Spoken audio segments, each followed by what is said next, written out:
The football world froze when he uttered those three words, VAR, when to get coffee. These were the remarks made by Ghana's head coach, delivered not in jest, but as an unfiltered, hardly restrained charge against FIFA's own officials just minutes after the final whistle of one of the most contentious World Cup games to date. And when you realize what truly transpired on that field on Tuesday afternoon in Foxborough, Massachusetts, you'll see why everyone in the football world is discussing about right now. Because this wasn't merely about one call was missed.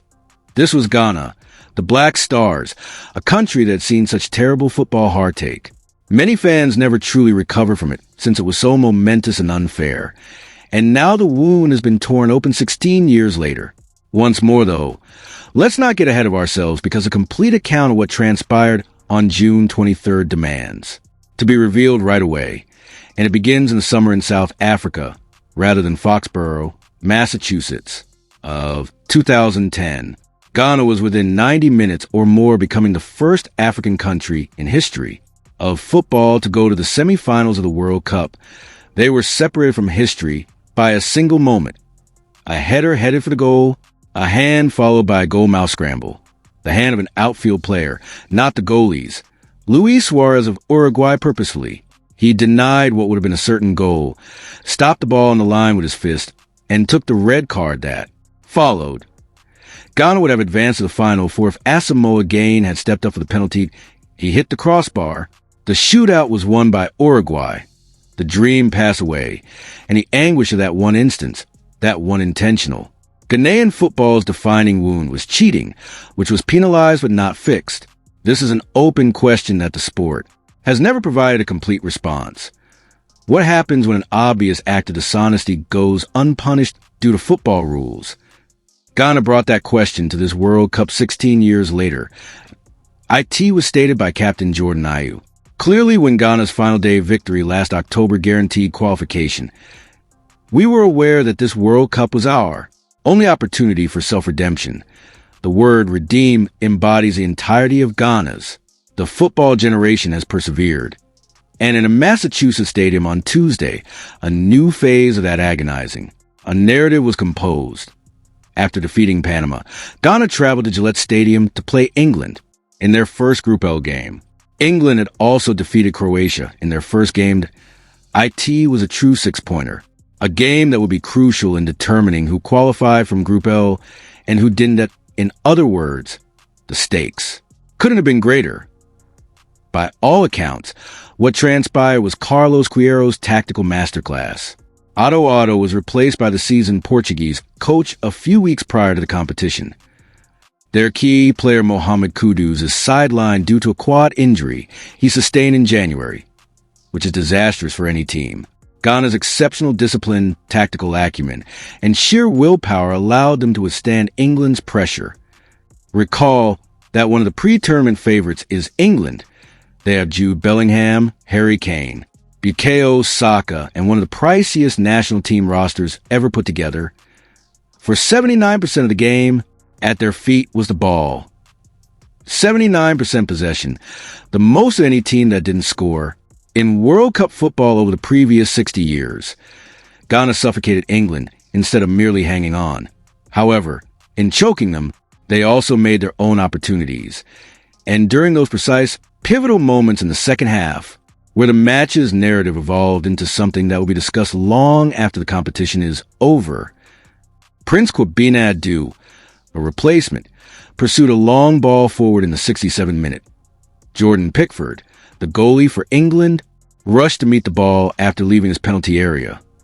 When the two met in real time, it was evident to the human eye Pickford's tardiness, the fact that the ball had already passed him, and the fact that it was the Everton goalie who had fouled Adu, not the other way around. Said Martinez, a referee from Honduras, had a different opinion. Amazingly, he gave England a free kick. No VAR review took place. The ruling was upheld.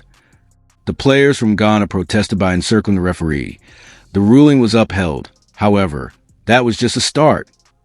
After England's Eberichi eased challenge, substitute Abdul Fatawu regained the ball in the 79th minute and inserted Prince. Adu had a genuine opportunity to shoot as he was closing in on the goal. The Aston Villa defender, Esri Konsa, shot across. Adu fell to the ground. Antoine Semenyo was declared offside as the ball broke him, and VAR review, no penalty. The referee dismissed it with a wave that I end the television commentary. Following the game, a former Premier League assistant, referee Darren Cann, who is well-versed in the location of the threshold, was asked explicitly what he thought. Given that he acknowledged being an England supporter, his response was extremely candid. We had our hearts in our lips. He uttered those words, I'm very happy that it wasn't given. However, I must admit that this ought to have been referred to the referee. Kansa doesn't even touch the ball. He defeats his opponent. He included a confirmation. The extent of what was overlooked, he believed that VAR ought to have stepped in, but it didn't. Mark Halsey, a former referee, called, "It's a serious officiating mistake." And another ESPN study concurred that England had been lucky, believed the challenge qualified for a spot kick, and that the VAR staff ought to have at least issued the on-field referee to examine on the screen. They never did. Thus, Ghana, the group that constructed their complete second half on self-control, selflessness, and a fervent hope that this time the football gods would be fair, left the field with a tie rather than the win they deserved. Carlos Queiroz was open about how he sensed he faced a FIFA official in the room during the post-match press conference, and he delivered his decision with the restrained rage of a man who has watched 5 World Cups from the sidelines. This World Cup, I'm not sure VAR is still operational. ISVAR is still in place due to an additional penalty that day. Ghana should have received a clear penalty against England, but it wasn't. VAR went to get coffee. He went on, VAR headed out for coffee once more. That's organic. Additionally, I would like to occasionally take my coffee. However, it was an obvious punishment. Red card. Are you unsure about that? Do any of you who watched the game have any reservations? There was silence in the room, because that question touches on issues that go beyond the dispute surrounding refereeing. There's a component to it that relates to a generation of Ghanaian football players, a goalmouth in Johannesburg, and a crossbar struck in agony 16 years ago. Fans who learn at the top level of the sport that the results don't always reflect the actual events that took place on the field. It wasn't just Ghana's players who were furious. Even Jude Bellingham was spotted on tape arguing angrily with Queiroz after halftime as the teams walked off the field, allegedly as a result of a tackle by Bellingham on Jerome Opoku that the Ghana bench believed warranted a yellow card. To his credit, Bellingham maintained he had no problem with Queiroz and that the tackle was careless, simply a competitive advantage when things get tough.